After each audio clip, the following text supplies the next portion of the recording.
Hey there, I'm Emma from English. Have you ever been in a situation where you've met someone for the very first time, but you said something that must have been inappropriate? You felt that tension, that awkwardness. I mean, when you meet someone new, you really don't have a lot of time to make a good first impression, do you? So today I'm going to highlight 6 things that you just should never say in a first-time conversation. And we're going to look at some alternatives to make sure that you do look good and make a first good impression in that conversation. Remember to like this video, give it a thumbs up, hit that subscribe button. That way I know exactly what videos you love and I can keep making more for you.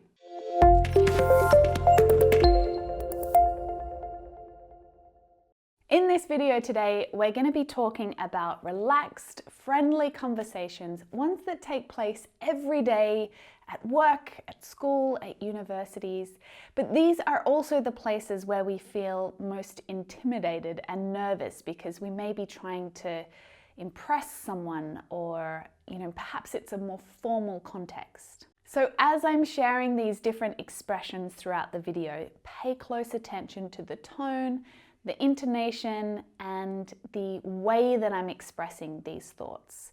It's so important. You could say the exact words that I'm telling you to say, but if your delivery is a little off, well then it can easily get misinterpreted or misunderstood.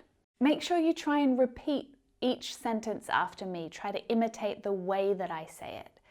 Ask yourself, where's the word stress here? Or am I using a soft tone or am I being really direct? I'll explain more about it as we go, but let's get started. Our first one is when someone asks you if you like your job or you enjoy what you do. So in that situation, do not say, "My work is so boring. I can't stand the people I work with." When you first meet someone, avoid being negative about your place of work. Don't complain about your job, your boss, or your colleagues, even if really you don't like it. I know you might be thinking, "Emma, I'm just being honest." But complaining like that really only reflects poorly on you. And studies show that, if you say something negative, the person that you're having a conversation with will associate that negativity with you and not the actual situation that you're talking about. And you don't want that when you first meet them, right? So instead, you could start by saying something positive like, "There are some aspects of my job that I really enjoy, but I have to admit, I'm finding it difficult to work with a colleague, get along with my boss, feel excited about the work that I'm doing." These are much better alternatives. Number 2, how much money do you make? And how much rent do you pay? Do you know what? In some cultures, this question is totally okay to ask. But for people who come from places like the US, the UK, and here in Australia, it's not okay. People would be quite taken aback if you asked that question, especially if you've only just met them. It could make them feel quite uncomfortable. And there really isn't a way to tactfully ask this question. It's actually better to just avoid it completely. However, if you do really need to know this information for some specific reason, then make it an indirect question to make it more polite. If you don't mind me asking, how much do you pay for rent? Number 3, you're nicer than I thought you'd be.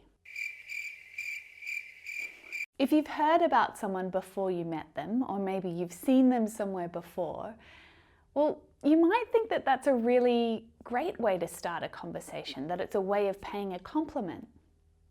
And let me tell you why. Because it implies or suggests that you thought the person was mean before, or the opposite of whatever you said. So if you said, "You're so much prettier than I thought you'd be," it kind of suggests that you thought they were ugly. It's not a good way to start a conversation.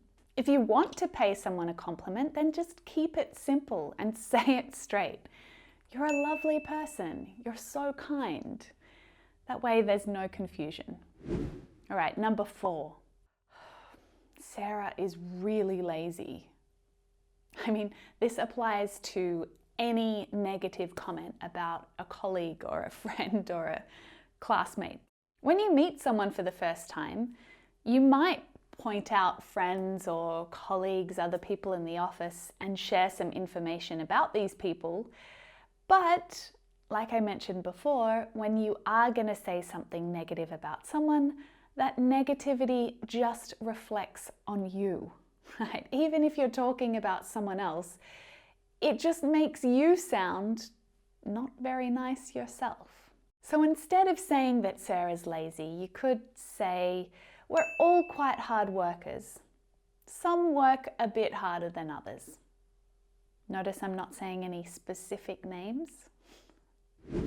Okay, next one. You look so tired. You look so fat today. Now, in some countries, implying someone is fat is okay because it signifies wealth. But in other countries, including most English-speaking countries, it's really inappropriate to highlight someone's appearance in a negative way. There's no say this instead here, right? If you notice that someone has put on a little bit of weight, don't mention it at all. If you think someone's pregnant, don't say anything. It's just safer to wait and avoid hurting their feelings, especially if you're wrong. This reminds me of a time when I felt a little embarrassed and awkward in a conversation that I was having with someone because I asked an older woman if she had any children.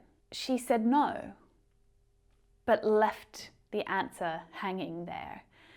And I instantly felt bad and uncomfortable because you just don't know when you ask this question. Had she tried to have children and she couldn't?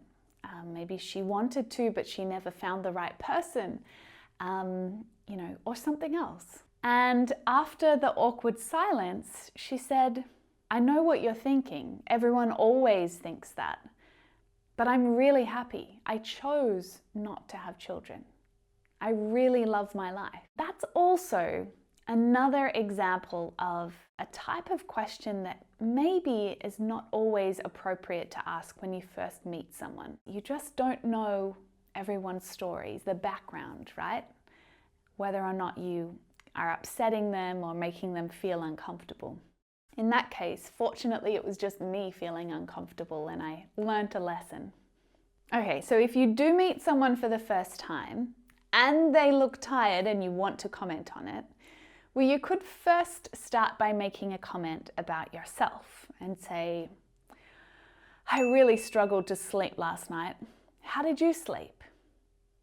So this is more indirect and they'll be inclined to open up a little rather than getting defensive. So if you're sharing that you didn't get a lot of sleep, you might then allow them to say, oh gosh, I haven't slept for days.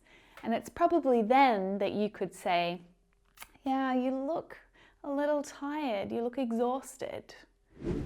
How old are you?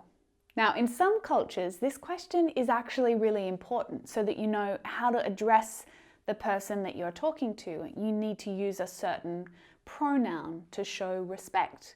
But this is not the case in English. Our pronouns are more neutral. So the question about age is really uncommon. In fact, it's unnecessary, which is why it can make people feel a little uncomfortable, especially if you ask it during your very first conversation with someone. Because there's no benefit to you knowing it, apart from potentially judging them in some way. It's just another question that you should probably avoid. But if you do have to ask, and not in the first conversation, but maybe in a later conversation, then again, try making it an indirect question. If you don't mind me asking, how old are you?